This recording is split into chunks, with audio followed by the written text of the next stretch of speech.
Guys, this is a reading vlog about me having read a tiny little book of 800 pages.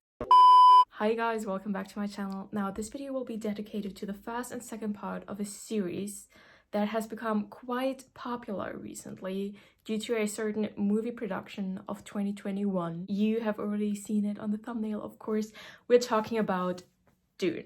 Now, how did I personally come to read this book? So, of course, when the movie came out, or already a few weeks before, you heard about it everywhere, you saw the posters everywhere, and I wasn't interested in seeing it because sci-fi is not really my thing. And also, I'm not part of the, 80% of humanity right now that is in love with Timothée Chalamet. I don't have anything against the dude, but before Dune, the only other thing I've ever seen him in was Little Women. And sure, I liked him in that one. That movie in general has a fantastic cast, but I'm just not obsessed with him, you know? So, okay, of course I knew he was gonna star in this big ass new movie, but neither him playing the leading role nor what I heard about the movie itself kind of made me want to watch it. Until I found out that this movie is based on a very big book. And that's where it got interesting. Suddenly, I was intrigued. Plus, again, you kept hearing about it so much that I just decided, you know what?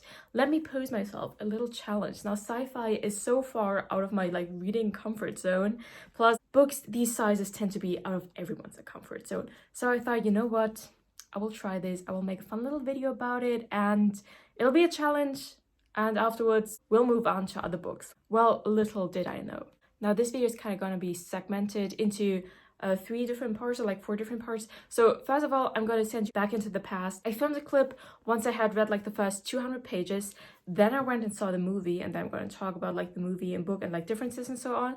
And then later I continued reading the rest of the book, and I can tell you about that. And then, well, yes, I already started reading the second part actually, so I can already tell you a little bit about this one as well. But first, let me send you back into the past.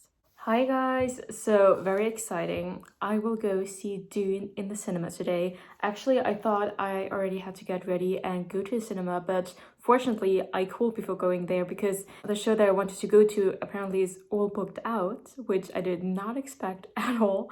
So I will go see a later screening of Dune today. So obviously, I am not yet finished with the book. I am now past the 200-page mark, which means that there are about 600 more pages to go. So, but I know this is kind of a weird order in doing things, like reading the first 200 pages, then seeing the movie, and then reading the rest of the novel. But the thing is, I had wanted to see the movie prior to reading the book, originally. But I thought that I had missed my opportunity to see the movie because didn't it come out in late October or November or some point, and I had wanted to see it then to kind of prepare me for reading the book, but I got busy doing other stuff. I was in London and I visited a friend in Norway and uni, and I started an internship, and then Christmas happened and all of that. So I thought that, well, I could no longer see it in the cinemas because it didn't show it anymore. So I started to read the book, and as I just said, I have now recently hit the 200-page mark. And as I was reading the book, I thought, oh man, it would have really been cool to see the movie adaptation, to see how they brought all of this stuff to life, basically. So yesterday evening, I did a little research again, and I was really surprised to find out that 2 cinemas in my city are actually still showing Dune, but only at really weird times and a few days a week only. But also today on this weekend. So I was oh, okay. So I guess I'm just now gonna watch it, having already read parts of the book, but not even close to everything. I'm not really worried about being spoiled for the remainder of the book. That's fine. To me, this is kind of about the reading experience of reading this really big, really intricately woven and complex fantasy world and everything. And so I'm fine with being spoiled for parts of the plot. And later on, I can focus on, for example, where the differences lie between the movie and the book. That's also fun, I think. So basically, what has happened so far in the first 200 pages, not that much, let's say action has happened so far, but we have now finally arrived on the planet of Dune. And I guess so far I do understand what's basically going on, because heading into this, I had watched a few reading vlogs of Dune by other people, and all of them always said that like the world is super complicated and like technical terms are being thrown around and not explained, and therefore you kind of don't really understand what's going on at first. That wasn't even that big of a problem. Of course, there are like all these names and all these technical terms, but if you kind of just like roll with it, I definitely think you can understand what's going on. Basically, we have our protagonist Paul being the Duke's heir. Now, the Duke Leto is part of this house called Atreides, if I'm correct. Sorry if I mess up any of the names. And they have kind of like this rival house, their arch enemies, if you will, the Harkonnens. And now at the beginning of the book, the Atreides house takes over this Dune planet that has up until then belonged to the Harkonnens. But now because of like this imperial contract that has been established long ago, now it's their time to be in reign of this Dune planet. They have now arrived. They have now moved to Dune and, well, settled in, I guess, but they expect there's going to be like a big battle, a war with the Harkonnens very soon, because Dune is the main producer of this thing called the spice, which is like this really valuable substance that's really expensive and everybody wants it, etc. So yeah, they think basically that their enemies, the Harkonnens, are going to invade to like destroy their house and like take over Dune and like all that spice again. All of that has basically now been established. Plus, we know that Paul is thought to be by kind of like the natives of Dune, called the Freemen, to be the Messiah of some sort. Like they have their prophecies, their myths, and they believe him to be like this person that they have been waiting for, probably. So definitely we have this theme of him being like this chosen one. It has like a strong religious aspect to it because they actually think of him as the Messiah. So there's all of that. Plus, we already know that within the house of the Atreides, there is a traitor that's actually working for the Harkonnens. And we also know who that is. It's the doctor. But like Paul, his family, they don't yet know who it is. So that's going to be revealed. But we already know what's going to happen there. All of this has been established up until now. And now they also made their first experiences kind of like exploring Dune a bit via like this hovercraft plane kind of thingy. And like another big part of this Dune planet, it doesn't only have this very hostile natural environment being all sand basically, but there are also like these huge sandworms that can eat you basically, and they are attracted to this thing called the spice as well. So of course, while the spice is being harvested by like the people, that always attracts the sandworms. So you always have to kind of like rescue the people in time before the sandworm comes and tries to eat everything. And so like for the first time now, one of these sandworms have been sighted by like Paul and like his father and everyone. Also the House Atreides, they're trying to kind of like collaborate, like they are already kind of collaborating with these freemen, but they're trying to make them their strong allies because they expect an invasion by the Harkonnens anytime. So it would be very good if they had the freemen, who are like these really tough people that are accustomed to the natural environment on Dune, on their side. I think that's the most important things that have happened so far. Now, I don't really know what's gonna happen. Now, like obviously now Paul is probably going to be sent into like the desert. Maybe he's going to be abducted or something or other is going to happen, and he's going to come into closer contact with these freeman people, and they're going to tell him that he's like their chosen one or like their messiah or whatever. But like what's going to happen further down the road, I don't really know. And if this Harkonnens invasion, is it already going to happen now in this first book? Probably. I mean, 600 pages, that's enough time for a little invasion, right? So that's probably going to happen. Maybe they're going to invade, and so they send Paul off into the desert, kind of like to get him out of the picture, to protect him or something like that. And then he has to mingle with the freeman people. I have no idea. So yeah, of course, as I just said, watching the movie today is going to spoil some stuff, but that's okay. I'm fine with that.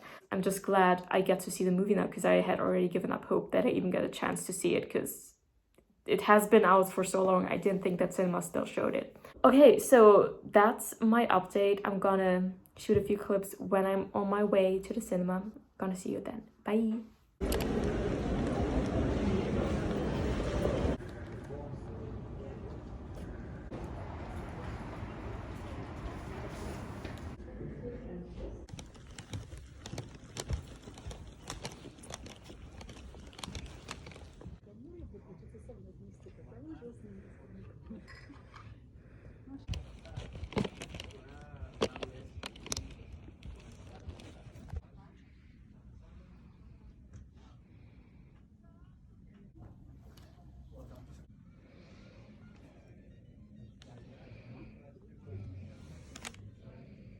You guys, I'm back, and gosh, that was a full-on success. I'm so glad I still got to see this movie before they stopped showing it. And yeah, I really enjoyed it. And okay, obviously this entire video is full of spoilers for Dune, but I mean, what I said so far, that was still kind of like the introductory part, but now we're gonna head into full-on spoilers basically, so beware.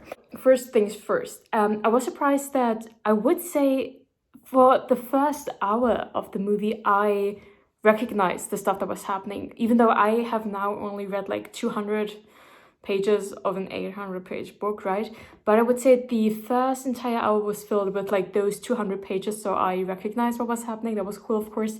And then obviously stuff started to happen that I had not yet read about, but most of that was, well, what I expected to happen.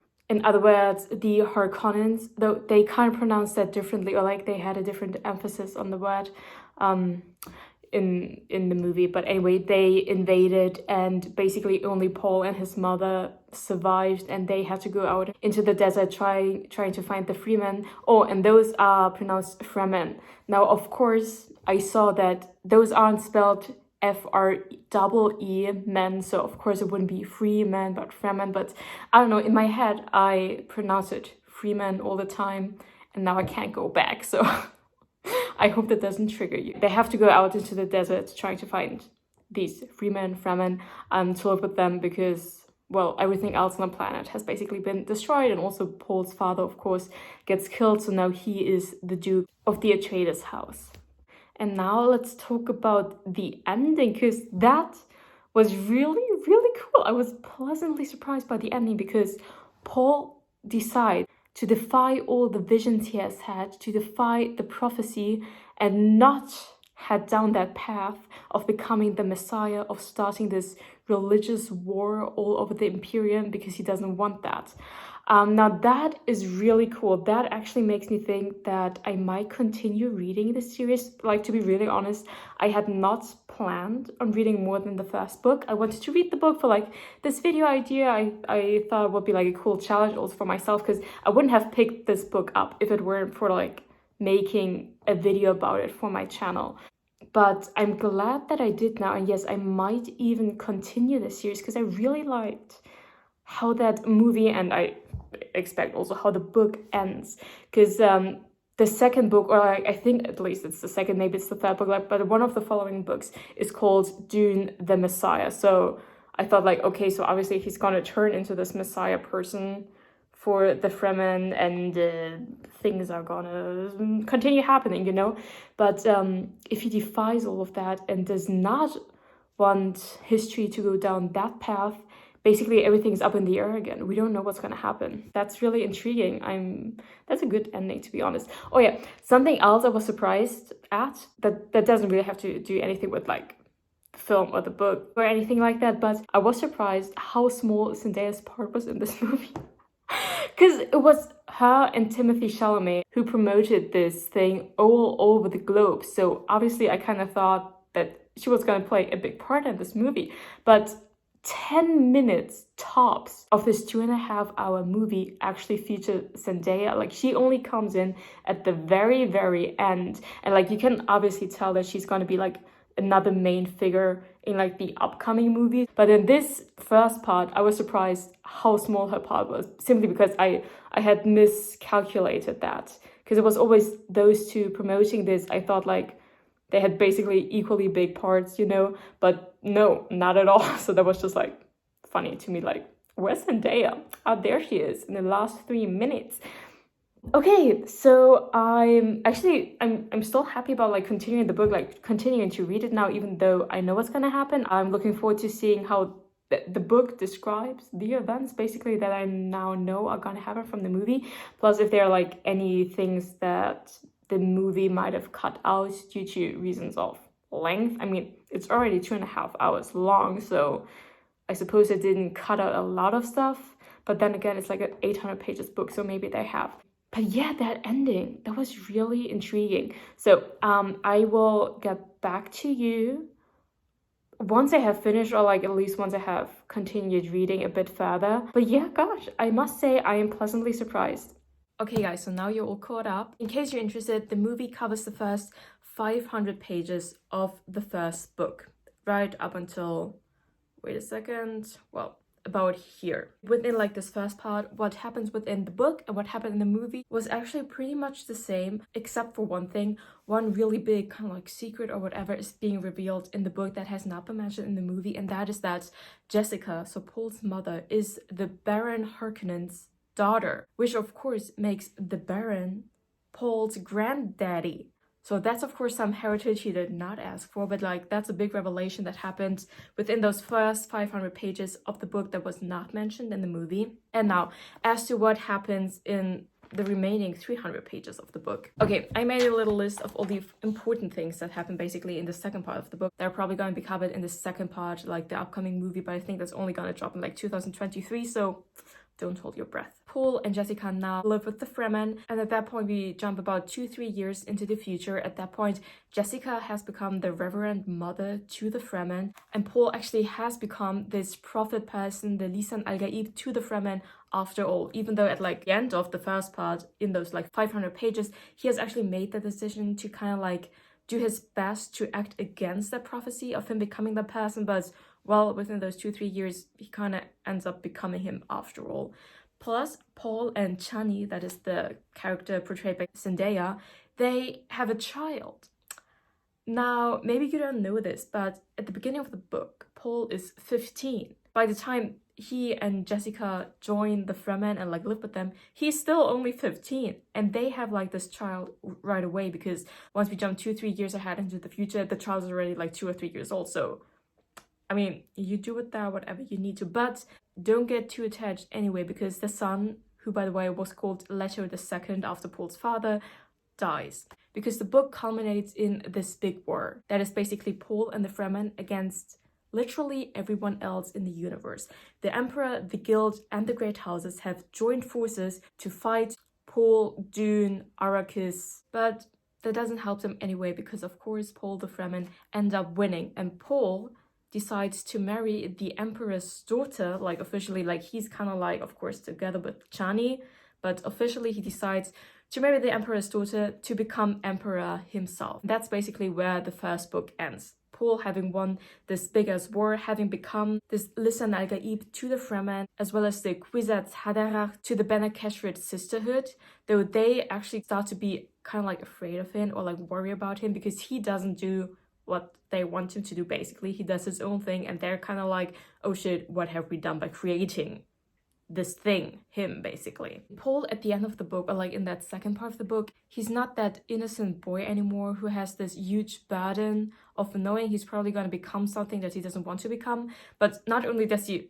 actually end up becoming this, again, prophet person, this like chosen one, etc., but he also changes a lot as a person. He's still like to himself, he says he's going down that path to still kind of like prevent the jihad, this holy war, from happening, but at the end of the day, he doesn't really succeed. And like while turning into this person, he also starts to be quite cruel and callous. And as I just said, even like his mother, the Bene Gesserit sisterhood, they become quite worried and afraid of him, actually. So that's where the first book ends. And the day I finished the first book, I already picked up the second book and started reading it. You can see this book, compared to the first one, is ridiculously short, and I wonder why that is. So this book now takes place 12 years into the future. This jihad, this holy war, has actually, after all, taken place, with Paul being kind of like the reason for it, because he's this like godlike figure to the Fremen. This jihad has been taking place. It is now, it's not yet finished, but like in its ending phases. He is the emperor, but of course Paul in this process has turned into a person that to a lot of people out there is like the bad guy. But he's almost like this cruel, calculating emperor that has set off a 12-year-long holy war throughout the entire universe. So far you can see I'm not yet at the halfway point, but right now this book is about a scheme being plotted against Paul by the people closest to him. And when I say closest, I mean spatially, not emotionally. He's not this 100% good person anymore. He has a lot of enemies at this point, and now they're plotting against him to like destroy him, to change the universe and everything to what it was before him, basically. So that is DUNE, the first part and like almost half of the second book. I am so surprised that I ended up liking this so much. I went into this, as I told you, to make this like a fun little challenge for myself. No part of me suspected to enjoy this, actually, to be honest. And especially not as much as I'm now enjoying it. Like, I definitely want to continue reading. I mean, I'm not going to promise that I'm going to read the entire series. I'm going to take it like one book at a time. And if maybe at the end of the third book, I'm kind of like put off and I'm not interested anymore, I'm going to stop reading there. But this has kind of like struck a chord with me. I'm not gonna lie, I'm actually really enjoying being in this world right now, and I'm gonna enjoy continuing to read this. I really like the movie as well. I actually went and saw it twice. I didn't mention that before. So yeah, that was my little reading vlog for Dune. I really enjoyed it. I will continue to keep you updated about the second book and about the remaining novels of this series. I don't think I'm going to make a dedicated video to the second part once I have finished this because it's so thin. I'm probably going to talk about this in my like January reading wrap up, but the other books are thicker again, so I might do like dedicated videos to those again should I continue reading the series. But with that, I hope you enjoyed this video. Maybe you got something out of this. Maybe you enjoyed your time here. I'm going to see you in the next one. Bye.